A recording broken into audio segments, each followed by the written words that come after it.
Welcome to kitchen diaries. ಇವತ್ತು ನಮ್ಮ kitchen ಡೈರಿಲಿ ಒಂದು ಮೊಟ್ಟೆ ಮಸಾಲೆ ಸಾರನ್ನ ಹೇಗೆ ಮಾಡೋದಂತ ಇವತ್ತಿನ ವಿಡಿಯೋದಲ್ಲಿ ತಿಳಿಸ್ಕೊಡ್ತಾ ಇದ್ದೀನಿ. ಈ ಸಾರು ಹೇಗೆ ಮಾಡೋದಂತ ಈಗ ನೋಡೋಣ. ಮೊದಲಿಗೆ ನಾನು ಇಲ್ಲಿ ಒಂದು 6ರಿಂದ 7 ಮೊಟ್ಟೆನ ಬೇಯಿಸಿ ಸಿಪ್ಪೆ ತೆಗೆದಿಟ್ಕೊಂಡಿದ್ದೀನಿ.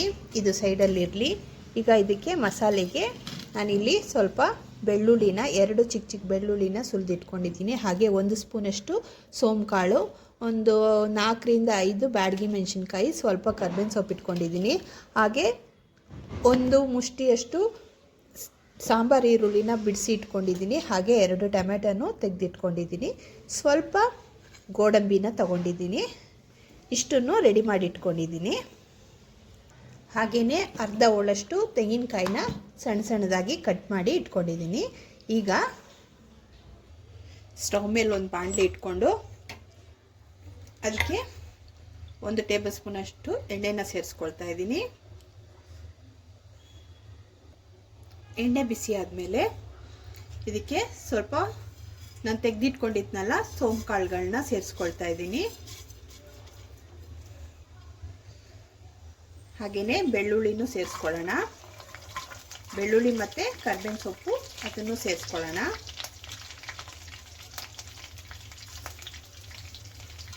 ಸೇರಿಸ್ಕೊಂಡು ಬೆಳ್ಳುಳ್ಳಿ ಸ್ವಲ್ಪ ಚೆನ್ನಾಗಿ ಬ್ರೌನ್ ಕಲರ್ ಬರೋವರೆಗೂ ಎಣ್ಣೆಯಲ್ಲಿ ಬಾಡಿಸ್ಕೋಬೇಕಾಗುತ್ತೆ. ನೋಡಿ,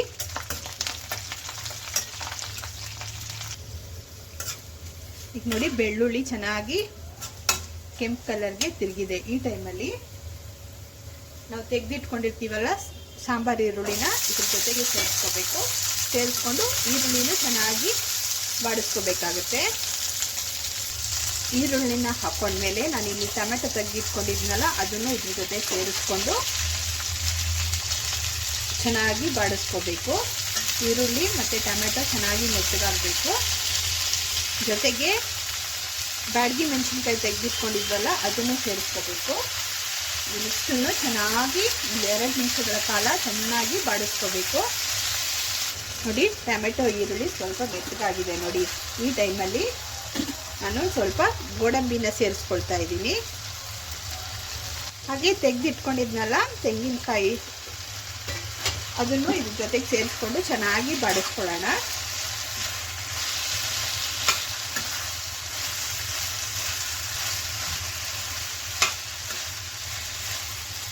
ನೋಡಿ, ಎಲ್ಲನೂ ಚೆನ್ನಾಗಿ ಮಾಡಿದೆ. ಈ ಟೈಮಲ್ಲಿ ನಾವು ಇದಕ್ಕೆ ಸ್ವಲ್ಪ ಮಸಾಲೆ ಪೌಡ್ರನ್ನ ಸೇರಿಸ್ಕೊಳ್ಳೋಣ.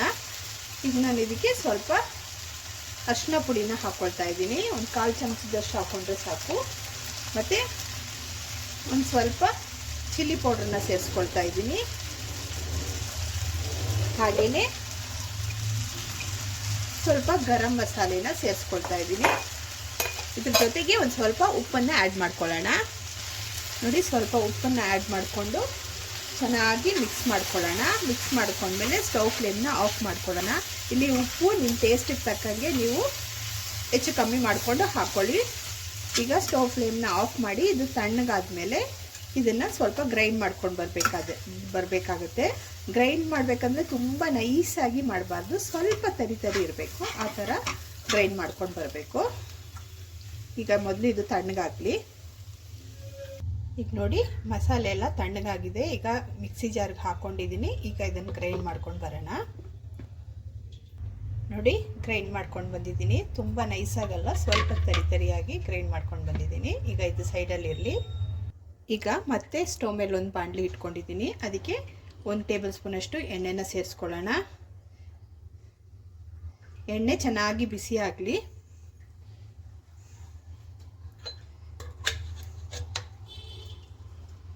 ಎಣ್ಣೆ ಬಿಸಿ ಆಗೋಷ್ಟರಲ್ಲಿ ನಾನಿಲ್ಲಿ 2 ಟೇಬಲ್ ಸ್ಪೂನಷ್ಟು ಸಾರು ಪೌಡ್ರನ್ನ ತಗೊಂಡು ಅದನ್ನು ಸ್ವಲ್ಪ ನೀರಲ್ಲಿ ಮಿಕ್ಸ್ ಮಾಡಿ ಇಟ್ಕೊಳ್ತಾ ಇದ್ದೀನಿ. ಯಾಕಂದರೆ ಎಣ್ಣೆಗೆ ಡೈರೆಕ್ಟಾಗಿ ಹಾಕ್ಕೊಂಡ್ರೆ ಸೀದೋಗುತ್ತೆ. ಹಾಗಾಗಿ ಮಿಕ್ಸ್ ಮಾಡಿ ಹಾಕ್ಕೊಂಡ್ರೆ ಸೀದೋಗಲ್ಲ. ನೋಡಿ, ಈಗ ಚೆನ್ನಾಗಿ ಮಿಕ್ಸ್ ಮಾಡ್ಕೊಂಡಿದ್ದೀನಿ. ಎಣ್ಣೆಗೆ ಸೇರಿಸ್ಕೊಳ್ತಾ ಇದ್ದೀನಿ.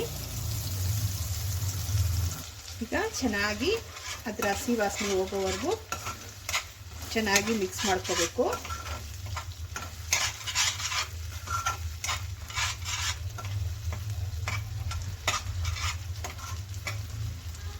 ಈಗ ಒಂದು 2 ನಿಮಿಷ ಆದಮೇಲೆ ಇಲ್ಲಿ ಗ್ರೈಂಡ್ ಮಾಡಿ ಇಟ್ಕೊಂಡಿರ್ತೀವಲ್ಲ ಮಸಾಲೆನ ಇದಕ್ಕೆ ಸೇರಿಸ್ಕೊಳ್ಳೋಣ.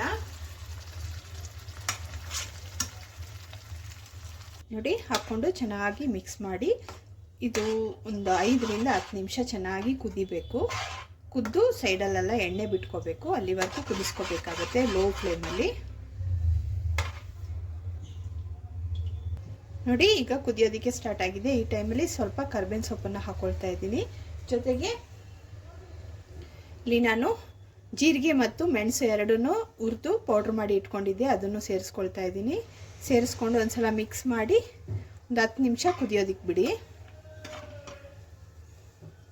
ನೋಡಿ, ಈಗ ಸಾರು ಕುದ್ದು ಸೈಡಲ್ಲೆಲ್ಲ ಎಣ್ಣೆ ಬಿಟ್ಕೊಳ್ತಾ ಇದೆ. ಈ ಟೈಮಲ್ಲಿ ಇಲ್ಲಿ ನಾವು ತೆಗೆದಿಟ್ಕೊಂಡಿರೋ ಮೊಟ್ಟೆನ ಒಂದೊಂದೇ ಸಾರಿಗೆ ಸೇರಿಸ್ಕೊಳ್ಳೋಣ. ಸೇರಿಸ್ಕೊಂಡು ಸ್ವಲ್ಪ ಕೊತ್ತಂಬರಿ ಸೊಪ್ಪನ್ನು ಸಣ್ಣ ಸಣ್ಣದಾಗಿ ಕಟ್ ಮಾಡಿ ಇದಕ್ಕೆ ಸೇರಿಸ್ಕೊಳ್ಳೋಣ. ನೋಡಿ, ಕೊತ್ತಂಬರಿ ಸೊಪ್ಪನ್ನು ಸೇರಿಸ್ಕೊಳ್ತಾ ಇದ್ದೀನಿ.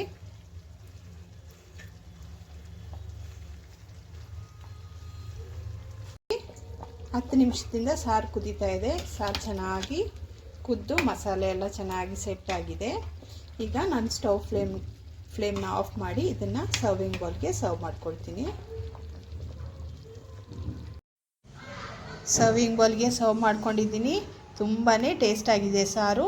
ಒಂದ್ಸಲ ಮೊಟ್ಟೆ ಸಾರು ಈ ರೀತಿ ಮಾಡಿ ನೋಡಿ, ತುಂಬಾ ಇಷ್ಟಪಟ್ಟು ತಿಂತಾರೆ. ಒಂದ್ಸಲ ಮಾಡಿದ್ರೆ ಮತ್ತೆ ಮತ್ತೆ ಮಾಡ್ತಾ ಇರ್ತೀರ. ಈ ಸಾರು ಸ್ವಲ್ಪ ಒದಗುತ್ತೆ, ಮತ್ತು ಇದು ಸ್ವಲ್ಪ ಮಸಾಲೆ ಎಲ್ಲ ಜಾಸ್ತಿ ಹಾಕ್ಕೊಂಡಿರ್ತೀವಲ್ಲ, ಹಾಗಾಗಿ ಸಾರು ಸ್ವಲ್ಪ ಒದಗುತ್ತೆ ಕೂಡ. ಇವತ್ತಿನ ರೆಸಿಪಿ ನಿಮ್ಗೆ ಇಷ್ಟವಾದರೆ ಲೈಕ್ ಮಾಡಿ, ಶೇರ್ ಮಾಡಿ ಮತ್ತು ಸಬ್ಸ್ಕ್ರೈಬ್ ಮಾಡೋದನ್ನು ಖಂಡಿತ ಮರಿಬೇಡಿ.